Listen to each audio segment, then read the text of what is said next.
हाँ बच्चों, मैं आज इस वीडियो के माध्यम से आपको बाजार दर्शन पाठ की संक्षिप्त कहानी अर्थात सारांश पर बात करने जा रहा हूँ।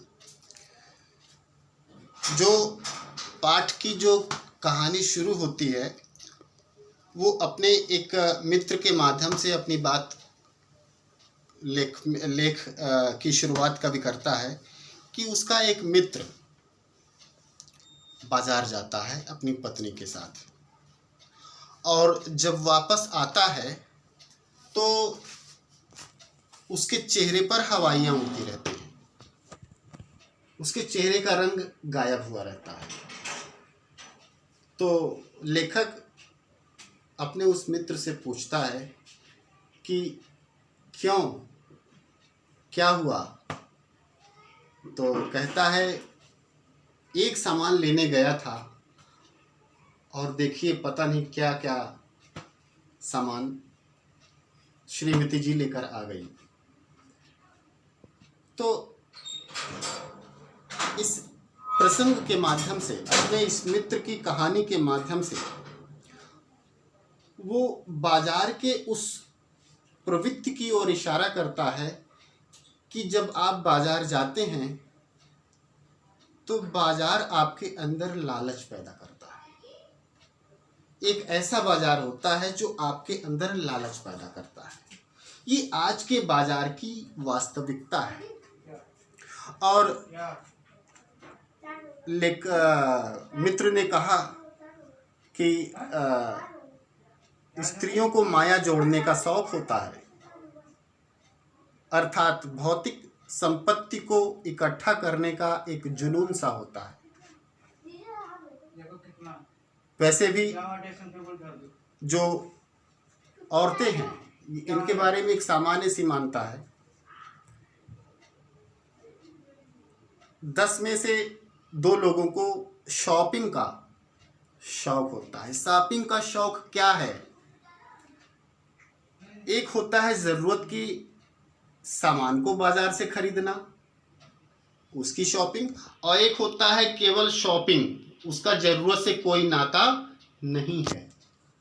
हमारे ढेर सारे ऐसे सेलिब्रिटीज़ हैं, अपने शौक के अंतर्गत मानते हैं कि मेरा शौक ही है शॉपिंग करना। मतलब जबकि बाजार का संबंध ज़रूरतों से होता है तो शॉपिंग का संबंध भी ज़रूरतों से होना चाहिए। बट वहाँ ज़रूरत की कोई मायने नहीं होते हैं। वहाँ मायने रखता है, जिसकी ओर लेखक इशारा करता है, आपकी परचेजिंग पावर, आपकी क्रय शक्ति, आपकी खरीदने की क्षमता। अर्थात आपकी जितनी क्षमता होगी आप उतना बाजार से खरीदेंगे। इसी संदर्भ में लेखक कहता है कि पैसा पावर है और पैसे में बहुत गर्मी होती है। पैसा ऊर्जा का एक रूप है और जो ऊर्जा होती है वह एक तरह का रिसोर्स होता है जो जिंदगी में बदलाव करता है। तो जब लोगों के पास पैसा होता है तो वही पैसा बाजार जाकर परचेजिंग पावर के रूप में, क्रय शक्ति के रूप में बदल जाता है। आखिर वह पैसा ही किस काम का कि जो वस्तुओं को खरीदने की चाहत न रखे। अब आपके पास पैसा भी है और आपको अगर ऐसा बाजार मिल जाए जहाँ पर आपके मनचाही चीज़ें, चमक दमक वाली और आपको दिखावे वाली चीज़ें मिल जाएं, तो आपको एक मनचाहा मंच मिल जाता है। इसीलिए कहते हैं ना, लेखक ने कहा है कि बाजार का जादू सिर चढ़कर बोलता है। इसी मित्र की पत्नी के संदर्भ में कहा है कि बाजार का जादू सिर चढ़कर बोलता है। अर्थात जब आपके पास पैसे होते हैं तो बाजार का जादू आपके ऊपर काम कर जाता है। अर्थात आप बिल्कुल सम्मोहित हो जाते हैं, आप अपने वश में ही नहीं रहते। पैसा है तो वस्तुओं को खरीदना ही है, क्योंकि बाजार की हर वस्तु आपको अपनी ओर आकर्षित कर रही है। यह तो एक मित्र का प्रसंग था जिसके माध्यम से लेखक ने बाजार और पैसे की बातें की हैं। अब फिर एक दूसरा प्रसंग आता है। एक दूसरे मित्र हैं जो कि दोपहर को गए बाजार और शाम को वापस आए देर रात में। मित्र ने पूछा कि क्या बात है, इतनी देर से बाजार गए थे, कुछ खाली हाथ? तो मित्र ने कहा कि खाली हाथ इसलिए क्योंकि बाजार में मैंने जो भी चीजें देखी वो सारी चीजें मैं लेना चाहता था और इसीलिए कोई भी चीज नहीं ले पाया।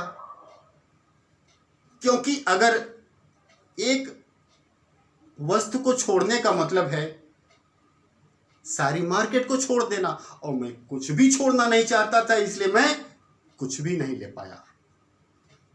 यहां पर इस स्थिति के बारे में लेखक कहता है कि बाजार में रूप का जादू है। यह तभी असर करता है जब जेब भरी हो तथा मन खाली हो। अर्थात आप ये जो बाजार की चमक दमक है, ये जो बाजार का रंग रूप है, अगर आपका कोई इच्छित लक्ष्य ना हो कि आपकी यही जरूरत है, इच्छित लक्ष्य ना हो और आपकी जेब भरी हुई हो, अर्थात पैसे भी हो और आपका कोई पर्पस ना हो बाजार जाने का, अर्थात मन खाली हो, तो आप अनाप शनाप ढेर सारी चीजें ले लेते हैं। यहां पर जो दूसरे मित्र थे उनके अंदर क्या था कि कोई लक्ष्य नहीं था और जेब भरी हुई थी, इसीलिए वो कुछ भी ले नहीं पाए। अब एक तीसरा दृश्य आता है। एक लेखक के पड़ोस में एक भगत जी रहते हैं। भगत जी के बारे में जो लेखक जानता है वह कहता है कि भगत जी बेहद सात्विक, सीधे साधे और साधारण से दिखने वाले एक व्यक्ति हैं। वो चूरन बेचने का काम करते हैं और उनका एक सिद्धांत है व्यवसाय का। वो प्रतिदिन सुबह चूरन लेकर निकलते हैं और 6 आने पैसे तक, जब तक 6 आने की चूरन नहीं बिक जाते तब तक वो चूरन बेचते हैं। जैसे ही 6 आने के चूरन बिक गए वैसे ही वो सारा बचा हुआ चूरन बच्चों में बांट देते हैं और घर चले आते हैं। अर्थात 6.5 आने पैसे के बाद उन्हें यह जो बिक्री है वह बोझिल लगती है, अनावश्यक लगती है। एक बार वो बाजार चले जा रहे थे भगत जी, और पूरा चौक शुरू से लेकर अंत तक वो चलते चले गए। ढेर सारी दुकानें मिली, ढेर सारे शोरूम मिले, लेकिन किसी की चकाचौंध उनके ऊपर कोई असर नहीं पड़ा। वो सीधे एक छोटी सी परचून की दुकान पर गए जो चौक के एक नुक्कड़ पर थी, और वहां पर उन्होंने नमक और जीरा खरीदा और बड़े संतुष्ट भाव से अपने घर वापस चले आए। यहां पर जो लेखक कहता है कि भगत जी के ऊपर ये जो बाजार का सम्मोहनकारी जादू है वो काम ही नहीं करता, क्योंकि उनके अपने जो सिद्धांत हैं वो पूरी तरह स्पष्ट हैं। लेखक इस बाजार के जादू से बचने के लिए कहता है कि जब भी बाजार जाओ मन को खाली मत रखो, तभी बाजार तुम्हारे लिए उपयोगी एवं आनंदकारी होगा। और यही बात भगत जी के ऊपर पूरी तरह लागू होती है। भगत जी बाजार को सार्थक रूप से उपयोग करते हैं। वो अपनी जरूरतों की पूर्ति बाजार से करते हैं, वो अनावश्यक बाजार के जाल में नहीं फंसते।